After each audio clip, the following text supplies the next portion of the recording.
কবি বলেছিলেন একদিন নক্ষত্রের পতন হয়, কিন্তু সিন্ডিকেটের পতন হয় না। কবি এই কথাটা জোর দিয়ে বলেছিলেন যে সিন্ডিকেটের পতন কখনোই হয় না। সে আপনি হচ্ছে থমাস ডুলির নতুন করে আসা বলেন বা আমার পুরাতন কোচের বিদায় বলেন, সব পতনই হবে, কিন্তু সিন্ডিকেটের পতন হবে না। সিন্ডিকেটের পতন হবে না এই কারণে, কারণ সিন্ডিকেটের পতন হয়ে গেলে বাংলাদেশ ফুটবলে আমাদের উন্নতি হয়ে যাবে। সিন্ডিকেটের পতন হবে না এই কারণে বাংলাদেশ ফুটবলে আমরা অনেক এগিয়ে যাব। এইটা সিন্ডিকেট চায় না।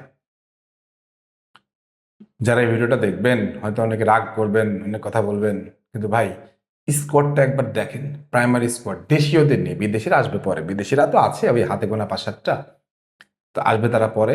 তো এই দেশীয় স্কোয়াডটা একটু চোখ বুলাই নেন।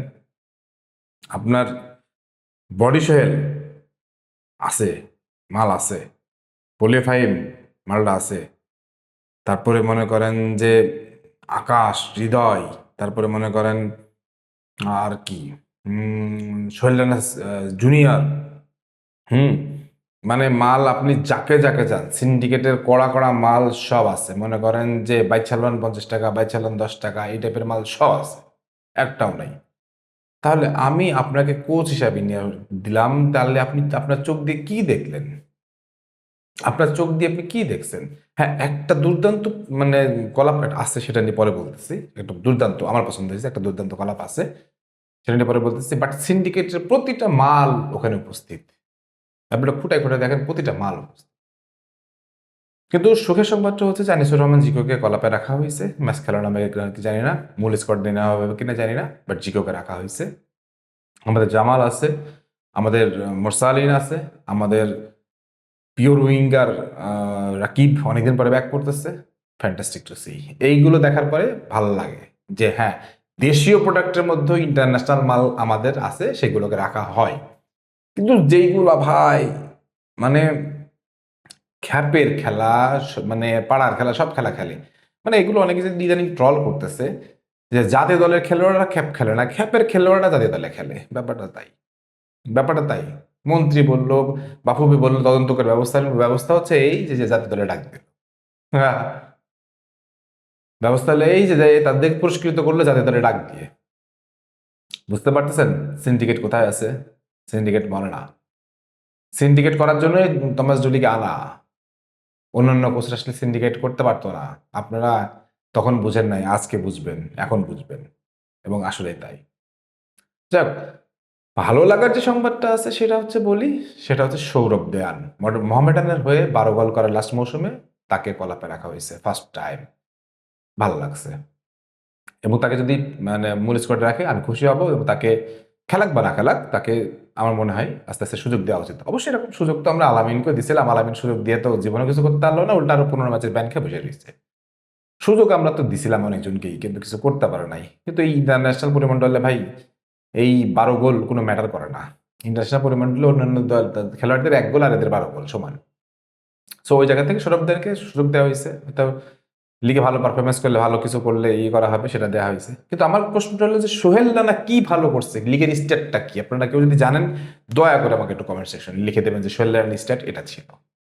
আমি জানতে চাই পোলিও ফাহিমের স্ট্যাটটা কি, সেটা একটু দয়া করে কমেন্ট সেকশনে লিখে দিবেন। ওরা যে মানে কলাপে আসে, খেলতে আসে, ওদের লজ্জা করে না? ওদের নিজেদের লজ্জা করে না?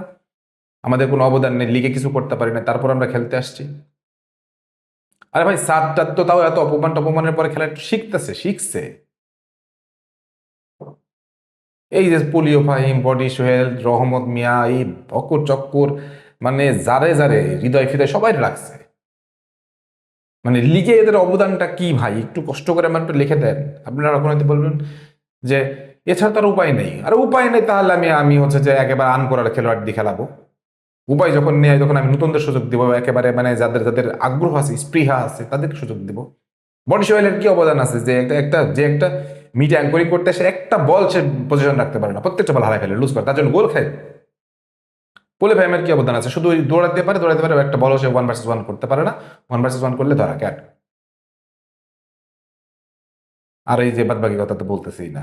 কিন্তু আমাদের মুরসালিন, আমাদের রাকিব, আমাদের জামাল, আমাদের কিরমানি, এরা তো ভালো খেলে। এদের তো সে খেলার অভ্যাসটা আছে। আমাদের প্রবাসী ডায়াসপোরাদের সাথে এদের যায়, এইগুলোরে যায় কিভাবে, এই খ্যাপের মালগুলোরে যায় কিভাবে, এই বালগুলোরে যায় কিভাবে?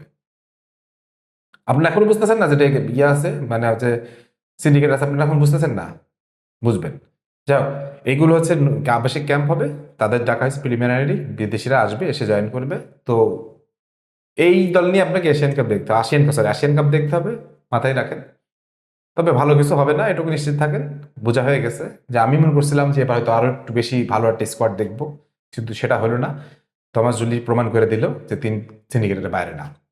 যাক, আপনাদের জায়গা থেকে, আপনাদের অবস্থা থেকে অবশ্যই এই প্রতিবাদটা জানিয়ে রাখতে হবে, কমেন্টসটা করতে হবে, শেয়ার করতে হবে, এবং সরকার বা ফুফে সবাইকে বোঝাই দিতে হবে যে আসলেই আমরা এইসব সিন্ডিকেট চাই না, আমরা ফুটবলের উন্নতি চাই। আমরা দরকার হলে আমরা নতুন খেলোয়াড়কে মানে সুযোগ দিতাম, কিন্তু বডি সোহেলকে আর সুযোগ দেওয়ার দরকার নেই, এই পোলিও ফাহিমকে আর সুযোগ দেওয়ার দরকার নেই। এরা আসলেই অচল মাল, এই মালগুলো একেবারে পস্তা পচা, এগুলোকে অন্য অন্য খেলোয়াড়গুলোর সাথে রাখলে নষ্ট হয়ে যাবে। আর অন্তত 20 দলের অবস্থাও তো দেখতেছেন, মারামারি হাতাহাতি হচ্ছে, জাতীয় দলে শুধু এটা হতে পারে না। এইগুলোর যখন সুযোগ দিতে থাকবেন না, ছোটরা যখন সুযোগ বঞ্চিত হবে, তখন একসময় দেখবেন বিস্ফোরণ হবে। সেজন্য বলতেছি, ফুটবলের উন্নতি যদি চান, তোমার যদি, আপনি তো সিন্ডিকেটের মাল হয়ে আসেন, বোঝা গেছে। ক্রিস কোলম্যান হয়ে আসলে আপনি এই কাজটা করতে পারতেন না। আপনি আমাদের আবেগ নিয়ে খেললেন, আপনি আমাদের আবেগ নিয়ে খেলতেছেন। সেটা বাংলাদেশ ফুটবল প্রেমী জনগণ কতদিন মেনে নেবে জানি না, তবে এটা ঠিক করেননি, ঠিক হয়নি। এই স্কোয়াডকে আমি ঘৃণা করে প্রত্যাখ্যান করি। আমার কাছে মনে হয়েছে এর চেয়েও একদম আন করার খেলোয়াড় দিয়ে খেলাতাম, তা মনে হয় শান্তি পাইতাম। কিন্তু যারা বারবার পরীক্ষিত, বারবার ভুল করা, বারবার মানে জঘন্য খেলে, যাদের কোনো পারফরমেন্স নেই, যাদের কোনো উন্নতি নাই, তাদেরকে নিয়ে আপনি প্রমাণ করে দিচ্ছেন যে বাংলাদেশের ফুটবল কোনোদিন আগাবে না। প্রবাসীরা কোনোদিন এসে আগায় দিয়ে যেতে পারবে না, দেশের ফুটবলেও কিছুটা আগাইতে হবে। যাক, এবার আপনাদের মতামত সেটা অবশ্যই কমেন্ট সেকশনে জানাবেন। সব ভালো থাকেন, সুস্থ থাকেন, আল্লাহ হাফেজ।